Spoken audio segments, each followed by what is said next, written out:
en el ejercicio del poder que articula dos ideologías esenciales, paz e imperialismo, y que en ambos casos propician el alcance de un ecumenismo dirigido por Roma.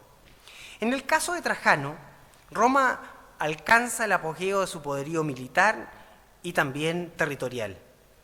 Es el último emperador conquistador. Su propuesta y paradigma ideológico se sintetiza en la idea de paz interior y victoria exterior. Para este emperador, la guerra es el mecanismo de defensa de la comunidad o de la patria, que permite conservar y acrecentar los beneficios de una paz victoriosa, conseguida en el campo de batalla. La guerra es una actividad masculina y también viril. En tanto, Adriano es el emperador administrador y pacifista, filósofo e intelectual, que posee una concepción ideológica del imperio tendiente a defender lo alcanzado. Construye un sistema defensivo de límite fronterizo que facilitará la integración. El imperio deja de crecer, se convierte en una especie de aldea global, con fronteras definidas. En efecto, el proyecto ideológico político de Adriano es la paz augustea. La ideología a la cual se adscribe el emperador Septimio Severo, una vez que se consolida en el poder, establece un gobierno cuya característica esencial es el creciente militarismo en la organización del ejercicio de este poder. Severo elabora un modelo de imperio esencialmente militar, donde su imagen se ve acrecentada con su figuración como comandante de las tropas, como reconoce Herodiano, comillas. Marchó apresuradamente hacia Oriente, ordenó que los soldados se prepararan para la campaña y fue reclutando tropas por todas partes, cierre de comillas.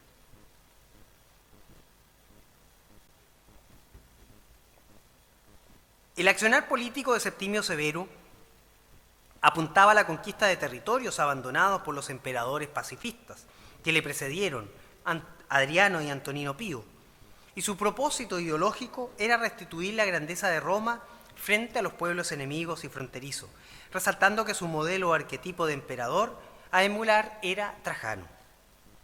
En este cuadro comparativo, el propio Severo figurará como el nuevo Alejandro y como príncipe superior a Trajano. Por tal motivo, su preocupación se centró en la reconquista del territorio de los partos, creando las nuevas provincias de Osroene y de Mesopotamia. La reconstrucción de la imagen e ideología imperial es visualizada también en las fuentes, las que permiten recoger el pensamiento político e ideológico. Plinio el Joven, por ejemplo, en su discurso en el panegírico a Trajano, exalta el comportamiento del buen emperador militar y aguerrido, comillas. Ahora si algún rey bárbaro llegara en su insolencia y besanía al extremo de merecer tu indignación y tu ira, no habrá nadie que le salve, ni el mar por medio, ni inmenso río, ni escarpada montaña, que todos los verá ceder y caer ante tu valor. Indudable que esta es una demostración que su discurso está en favor del imperialismo. Por su parte, Tácito señalaba que, comillas, la paz y la concordia son una necesidad para los vencidos.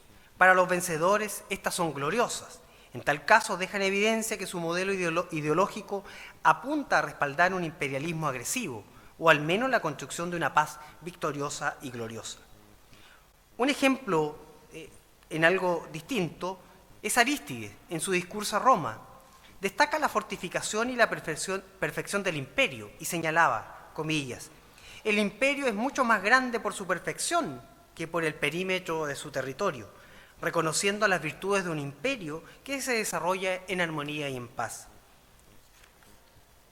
Frente a la dualidad de la guerra o de la paz, las fuentes escritas presentadas en su mayoría forman parte de la literatura oficial, pero concuerdan en señalar que los antoninos fueron emperadores artífices del renacimiento romano, tanto por su personalidad, impronta militar y económica, como principalmente por establecer un proceso de construcción ideológica y propagandística que buscaba definir la política exterior de Roma basadas en las ideas de la guerra y de la paz. El último factor, el propagandístico e ideológico, que cada emperador dispone para consolidar su poder, transforma la idea de ocupar y de definir las fronteras de acuerdo a los intereses de cada uno de ellos. La propaganda fue entendida como un intento deliberado por parte del emperador de difundir su proyecto ideológico, utilizando todos los mecanismos para perpetuar en la memoria colectiva su propio accionar. Durante los antoninos y de Septimio Severo, la preocupación de los emperadores fue difundir su propia concepción del poder y del imperio. Los príncipes, al ascender al poder, se rodeaban de personajes públicos, de su confianza, que cumplían la misión de fustigar cualquier intento de oposición. Pensemos que la promoción al Senado era en gran parte decisión política del emperador. Aquellos que no formaban parte del círculo de poder y manifestaban la oposición al proyecto simplemente eran eliminados. Por ejemplo, Adriano eliminó a senadores partidarios del imperialismo de Trajano. Septimio Severo, aquellos que apoyaron a Níger y a otros generales. Es decir, quienes rodeaban al emperador adquirían el compromiso de trabajar por el régimen y propagar el ideal de ese emperador, cuestión que para nuestros días no es nada nuevo. Consiguientemente, la imagen del emperador se construía desde el exterior de Roma a través de sus funcionarios repartidos por el orbe.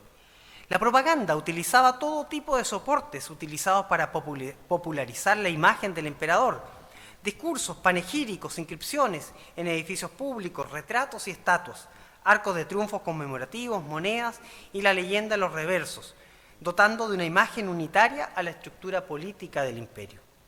En materia de política exterior, la propaganda será fundamental. Así, a la llegada de los emperadores antoninos con Trajano, el primer propósito propagandístico fue legitimar el modelo basado en la adopción del mejor, del óptimo. La construcción ideológica de Trajano debía demostrar que la llegada de este emperador no era por azar, sino porque es la elección de los dioses, y que queda muy bien representado en el panegírico a Trajano escrito por Plinio. Por su parte, la propaganda también era complementaria de la labor realizada por los funcionarios públicos, que consideraba con frecuencia el deseo de mostrar la grandeza, que era directamente proporcional al número de provincias o territorios conquistados. En ese tenor, Trajano nuevamente aparece como el arquetipo en la expansión, cuya imagen es valorada a partir de distintas obras que dan cuenta de los éxitos militares. Por ejemplo, el Foro y la Columna Trajana. Sin duda son algunos de esos actos de reconstrucción y ensalzamiento del emperador. Por su parte, Septimio Severo, al igual que los otros antoninos, construye una imagen imperial en cada provincia, resaltando en cada una de ellas el valor y el aporte militar, arquitectónico, económico y de protección hacia cada una de las provincias, como también decretaba que se debía referir a él mediante inscripciones públicas de sus batallas y sus victorias. El prestigio militar de Severo, en que en realidad se debía a sus generales, fue hábilmente exaltado por la insistencia en el hecho de que por primera vez desde el tiempo de Trajano, él había ensanchado el imperio, es decir, podía apreciarse como el acrecentador del imperio o propagator imperii.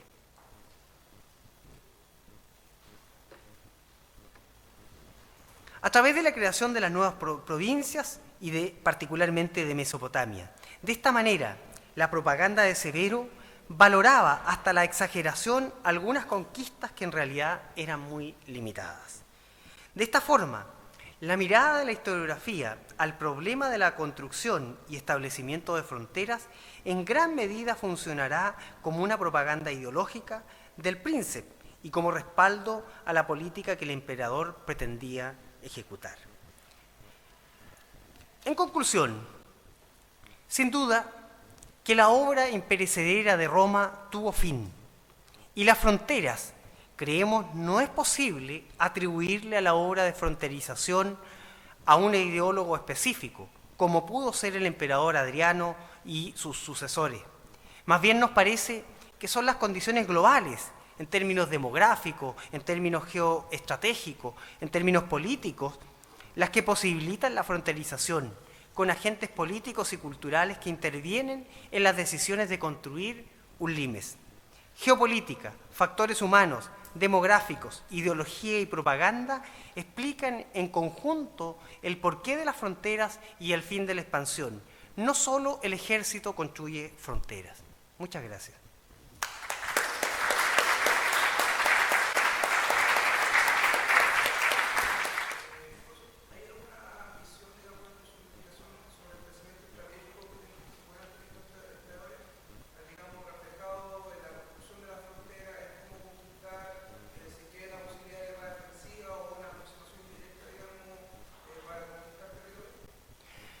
A ver, los modelos que yo he trabajado fundamentalmente tienen que ver con el trabajo de los antoninos hasta Septimio Severo. Mi tesis tiene que ver, de la cual yo he estado trabajando, tiene que ver en qué elementos son originales de los emperadores antoninos y que Septimio Severo, quien inaugura una nueva dinastía, pretende emular precisamente y vincularse dinásticamente con los antoninos.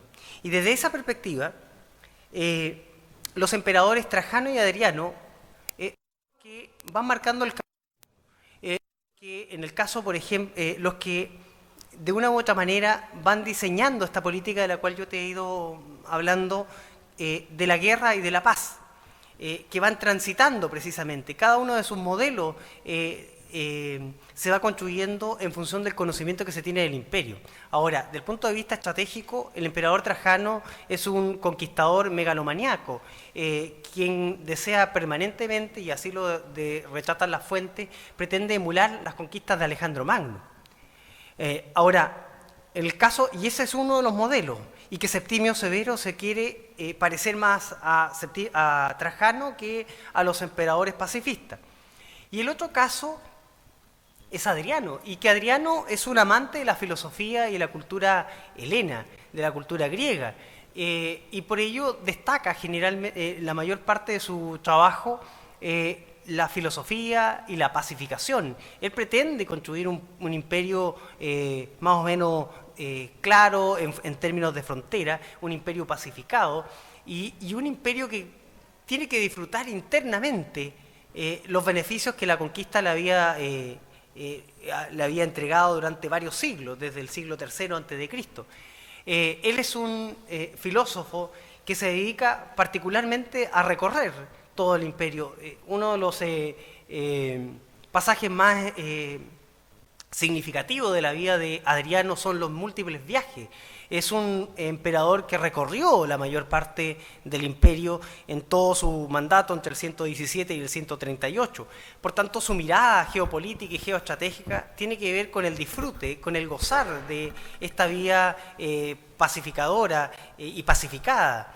Su modelo es replicar el modelo de Augusto, como bien lo trata un poco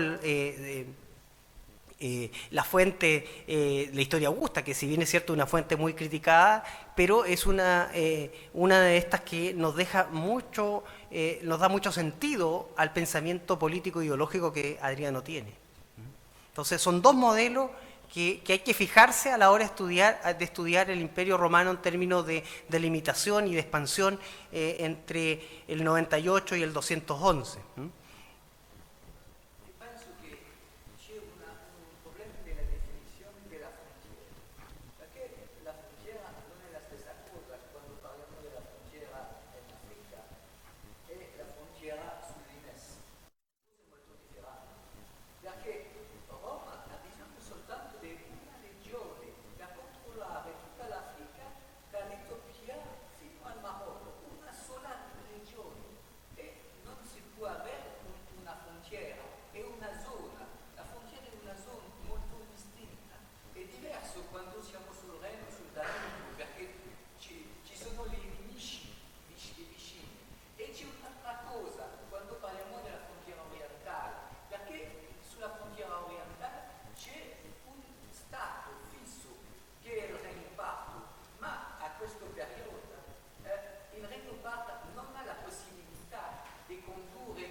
sostengo que la política exterior de Augusto fue una política defensiva.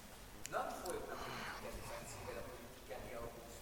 Perché quando se legge il res gestae, se vede che la parte che è consacrata alla politica exterior e alla conquista è una parte molto importante. Augusto vuole apparire nella posterità come il successore di Pompeo e di Cesare. E Pompeo e Cesare non hanno una politica difensiva, avevano una politica offensiva, perché l'imperatore romano è quello che aggrandisce le frontiere dell'impero.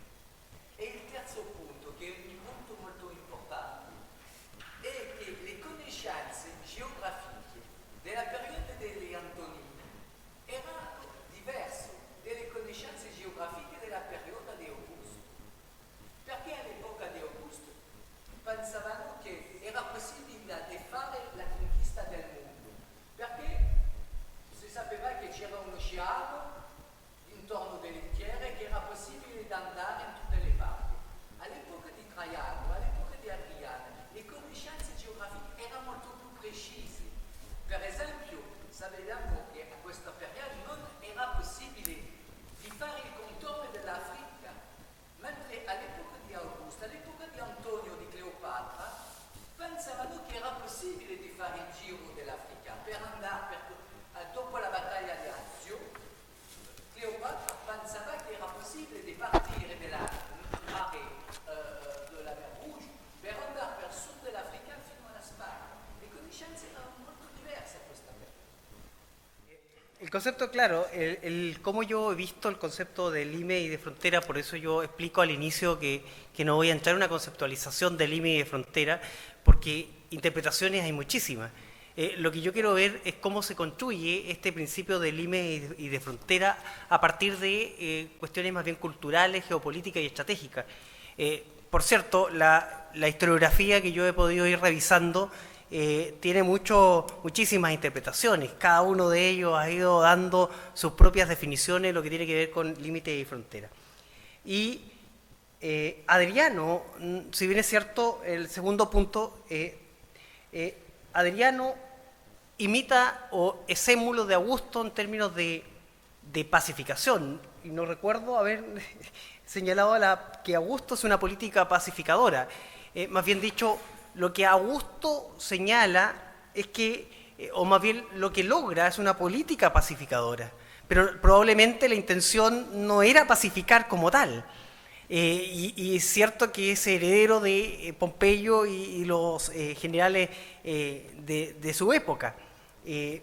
Por tanto, yo considero que Adriano lo que trata de imitar es el modelo pacificador en la perspectiva global, más allá incluso de esta intencionalidad fronteriza. Y el tercer punto, yo no... Lo que pasa es que el profesor Rodas te pregunta si tú la consideras defensiva. ¿La política de Adriano? De Adriano, sí.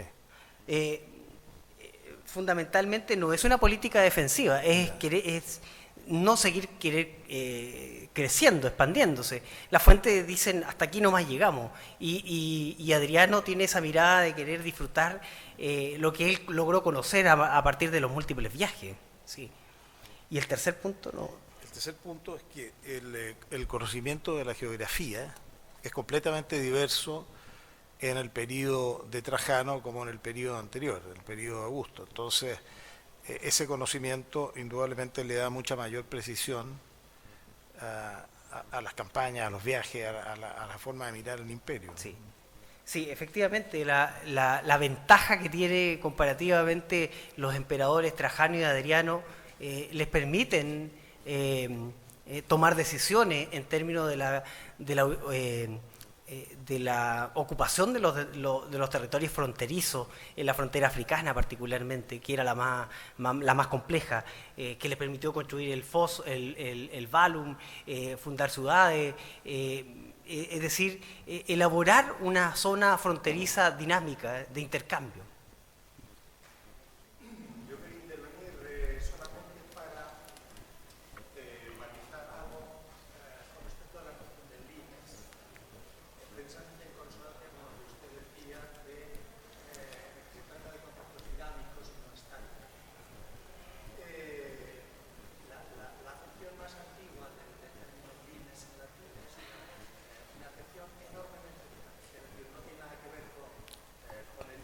el límite actual. Con el límite estático del muro de Adriano, del muro de Antonino, sino que limes significa, los primeros testimonios que tenemos de época republicana, es una vía que penetra en un territorio susceptible de ser intervenido, colonizado, conquistado por parte de Roma. Yo creo que esta noción es fundamental y siempre está en la ideología y en la praxis romana y persiste incluso en la época de los límites supuestamente estáticos a través de la defensa en profundidad, ¿no? Que es un concepto analizado por Luttwak y muchos autores. Entonces, por ejemplo, en la Hispania Quiterior nosotros tenemos un ejemplo muy hermoso de la noción dinámica del limes como vía que penetra en un territorio colonizable o conquistable a través de una serie de miliarios, los miliarios erigidos por Quinto Fabio Laveón, estamos a comienzos del siglo II antes de Cristo, son unos miliarios que jalonan la vía entre Tárraco, el puerto,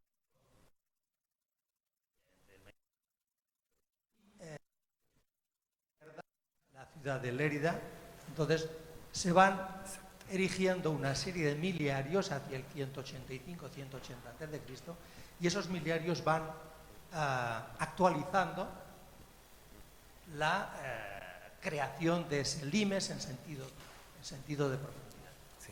El ejemplo del cual yo pude revisar con mayor profundidad las definiciones conceptuales, particularmente la historiografía británica, el ejemplo más estudiado, por lo menos que yo tuve acceso a bibliografía, es el ejemplo danubiano. El Danubio, la región renana, es de esta idea de dinámica, es ahí donde está mucho más presente y creo haberlo mencionado en profundidad. Sí. Yo quería un poco profundizar con lo que decía el profesor Rodá en torno a la figura del emperador Adriano, porque creo que hay un cierto estereotipo en relación a su imagen. Creo que nos quedamos un poco con la figura de Marguerite Yourcenar y no tanto con lo que dice la fuente. Esto del emperador pacifista, que ciertamente lo fue, pero no fue el más pacifista del imperio tampoco. Entonces creo que hay ciertas, no sé, podría decir, ciertas malas interpretaciones acerca de lo que llega hasta nosotros y también una exitosa publicidad o propaganda que hacían los emperadores de ellos mismos, que finalmente no demostraba una realidad concreta. Lo vemos, por ejemplo, en el caso de la represión de judíos en Egipto o el caso de Adriano, que fue bastante fuerte, bastante dura, y ese tipo de cosas no quedan en esta idea del pacifismo que queda o que conocemos de Adriano. He podido leer algunas de las fuentes de Adriano y en realidad, fíjate que la historiografía que he podido tener acceso igual le da fuerte a esta idea de cómo Adriano trata a ciertos pueblos en el Oriente. Particularmente los únicos beneficiados, en algún momento cita alguna bibliografía, son los griegos, por este espíritu griego que tenía Adriano, pero al mundo judío es bastante poco benevolente, por decirlo menos. Y los pueblos, los britanos particularmente, como lo reconoce la historia augusta, le interesa dejarlos fuera simplemente. Por eso está la muralla de Adriano. Ellos tienen que estar fuera, y eso es parte de la construcción ideológica, es dejar fuera al mundo bárbaro britano. Profesor, muchas gracias por la ponencia. Quería llevar su atención hacia un tema que quizás no está muy trabajado por todo el tema de la ideología y la propaganda en esta parte de la construcción del imperio, que es sobre el tema de la derrota militar, que seguramente debe haber sucedido. O sea, no todo era gloria, no todo era victoria. Así que quería consultarle si encontró en su análisis de la fuente alguna referencia al manejo, digamos, propagandístico de este imperio frente a la derrota militar. Recuerdo algún pasaje de Dion Casio cuando casi hace un estudio, compara, no recuerdo exactamente, donde compara a Septimio Severo con algunos fracasos militares de la época republicana. Dion Casio es de época posterior, de época imperial, funcionario público, y él trata de comparar el gobierno de Septimio Severo con algunos fracasos militares, si no me equivoco, Pompeyo, y él hace alguna mención, pero no recuerdo tan en detalle y particularmente si se refiere al tema de las fronteras puntualmente. Pero sí hay referencia en la fuente a cómo son vistos los fracasos, sin duda, pero habría que estudiarlo en detalle, cosa que yo no he hecho en estos momentos desde esa perspectiva. Sería una interesante investigación. Cómo las fuentes ven los fracasos militares en la frontera, probablemente. Te dejo un tema de investigación para tu tesis. Algo muy pequeño, un comentario a propósito de lo que señalaba el profesor y en relación directa también con el comentario que hizo el profesor Rodá. Yo creo que en esta comparación entre Adriano y Augusto, donde tú señalabas que de alguna manera Adriano trataba de imitar o de emular la política totalmente defensiva de Augusto, tiene que ver justamente a partir de dos momentos en la vida de Augusto, a partir de los fracasos que señalaba justamente el colega. Toda la primera política exterior de Augusto, en la zona de la Raetia, del Noricum, del Rin, del Danubio, una política exterior completamente ofensiva. De hecho, Augusto incorpora todas las provincias prácticamente europeas. Pero ¿qué sucede después del 9, después de Teutoburgo?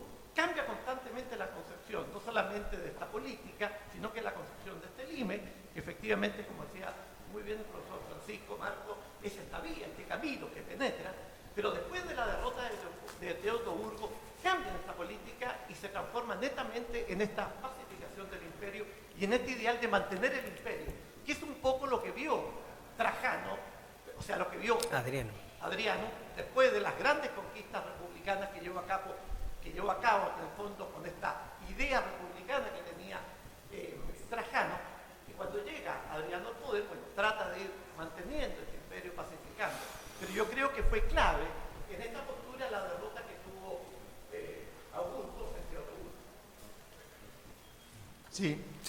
Efectivamente, yo creo que el profesor Bancalari tiene razón. Teutoburgo sacude la conciencia de los romanos, del establishment, de todo el mundo, y esto se refleja incluso en el propio vocabulario político de la República Tardía y sobre todo del Principado, como ante la imposibilidad de una conquista continuada, ¿no? La realidad de la geografía, como decía el profesor Rodá, se impone, no se conocía Germania, y entonces el propio vocabulario político se hace eco de esta ambigüedad, en el sentido de que la ambigüedad entre permanecer, crecer, conquistar o permanecer, es la dialéctica entre stare y augere.